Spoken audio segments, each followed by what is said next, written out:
ಮನೆಯಿಂದ ನಾನು ಸಿಕ್ಕಿದ್ದು ಅಂತ ಹೇಳ್ತಾರೆ. ಬಟ್ ನಾನು ಮೇಜರ್ ಆಗಿ ಕ್ರೆಡಿಟ್ ಒಬ್ಬರಿಗೆ ಫಸ್ಟ್ ಸ್ಟಾರ್ಟ್ ಮಾಡಬೇಕು ಅಂದರೆ ಉಮಾಪತಿ ಸರ್ಗೆ. ಸರ್ ನಾನು ಒಪ್ಕೊಂಡಿದ್ದೆ ಉಮಾಪತಿ ಪ್ರೊಡಕ್ಷನ್ಸ್ ಅಂತ ಗೊತ್ತಾದ್ಮೇಲೆ ಅವ್ರು ಹೇಳಿದಾಗೆ ಹೌದು, ಅದು ಒಂದೇ ಕಾರಣಕ್ಕೆ ನಾನು ಒಪ್ಕೊಂಡಿದ್ದೆ. ಯಾಕಂದರೆ ನನಗೆ ಕತೆ ಗೊತ್ತಿರಲಿಲ್ಲ. ಒಂದ್ಸತಿ ಕಾಲ್ ಬಂದಾಗ ನಾನು ಒಪ್ಕೊಂಡಾದ್ಮೇಲೆ ತುಂಬ ಮಾತುಗಳು ಬಂತು. ತುಂಬ ಅಂದರೆ ಮೆಂಟಲಿ ತುಂಬ ಡಿಸ್ಟರ್ಬ್ ಆದೆ ನಾನು ಡೆಫಿನೆಟ್ಲಿ. ಬಿಕಾಸ್ ಇಂಡಸ್ಟ್ರಿಗೆ ಅವಾಗೂ ಹೊಸೊಬ್ಳು ನಾನು. ಎಲ್ಲರೂ ಹೇಳೋದನ್ನ ಈಸಿಯಾಗಿ ನಂಬೋದಿತ್ತು, ನಾನು ನಂಬ್ತಾ ಇದ್ದೆ.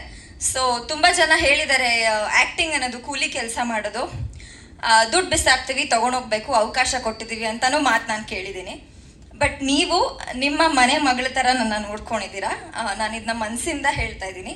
ನಿಮಗೂ ಚಿಕ್ಕ ಹುಡುಗಿ ಮಗಳಿದ್ದಾಳೆ, ಸೊ ಅವಳನ್ನ ಹೇಗೆ ನೋಡ್ಕೊಂಡಿದ್ದೀರಾ. ನೀವು ಅಷ್ಟು ನಮ್ಮ ಸೆಟ್ಟಿಗೆ ಬಂದಿಲ್ಲ, ನಿಮ್ಮ ಬ್ಯುಸಿ ಇರೋದ್ರಿಂದ. ಬಟ್ ಯಾವಾಗ ಮೀಟ್ ಆಗಿದ್ದೀರಾ, ನಿಮ್ಮ ಜೊತೆ ನೀವು ಅಂದರೆ ನಿಮ್ಮ ಟೀಮ್ ತುಂಬ ಚೆನ್ನಾಗಿ ನನ್ನ ನೋಡ್ಕೊಂಡಿದ್ದೀರಾ, ಫ್ಯಾಮಿಲಿ ಥರ ನೋಡ್ಕೊಂಡಿದ್ದೀರಾ. Thank you so much. So Smita ma'am, thank you so much. ಇವತ್ತು ತುಂಬ ದಿನಗಳಾದ್ಮೇಲೆ ನಿಮ್ಮನ್ನು ನೋಡ್ತಾ ಇದ್ದೀನಿ. ಹಾಯ್ ಪುಟ್ಟಿ.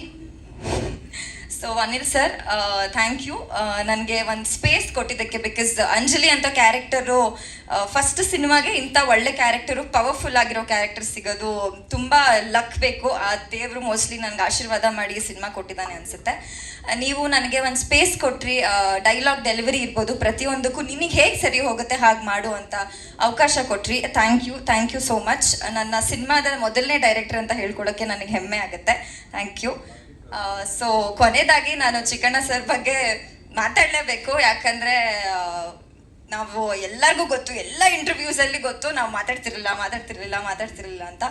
ಸೊ ಮುಂಚೆ ಆ ಬಾಂಡ್ ನಮ್ಗಿರಲಿಲ್ಲ. ಒಂದು ಕೋ-ಸ್ಟಾರ್ ಬರ್ತಾ ಇದ್ವಿ, ಆ್ಯಕ್ಟ್ ಮಾಡ್ತಾ ಇದ್ವಿ, ಹೋಗ್ತಾ ಇದ್ವಿ. ಬಟ್ ಸಮಯ ಮೀರ್ತಾ ಅವ್ರು ಏನು ಅಂತ ನನಗೆ ಅರ್ಥ ಆಯಿತು. ಸೊ ಒಳ್ಳೆ ಒಂದು ಬಾಂಡ್ ಕ್ರಿಯೇಟ್ ಆಗಿದೆ. ಇಬ್ಬರು ಫಸ್ಟ್ ಹೆಜ್ಜೆ ನಮ್ಮಿಬ್ರಿಗೂ.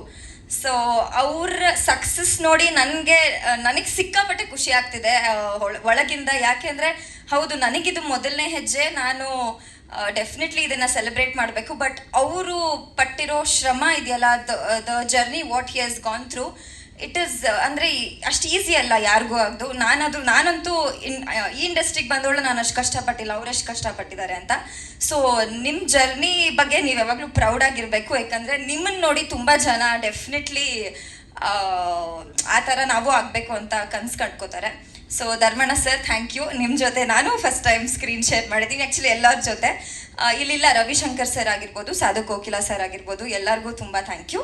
ಹಾಗೆ ಟೆಕ್ನಿಕಲಿ ಬರಬೇಕು ಅಂದರೆ ಸೋಮು ಸರ್ ಇರ್ಬೋದು, ಬ್ರಹ್ಮ ಅವ್ರು ಇರ್ಬೋದು, ಎವ್ರಿಬಡಿ, ಅಂದರೆ ಯಾರು ಚಿರಾಗ್ ಇರ್ಬೋದು, ದರ್ಶನ್ ಸರ್ ಇರ್ಬೋದು, ಎವ್ರಿಬಡಿ ಎಲ್ಲರಿಗೂ ನನ್ನ ತುಂಬ ಚೆನ್ನಾಗಿ ನೋಡ್ಕೊಂಡಿದ್ದೀರಾ. Thank you.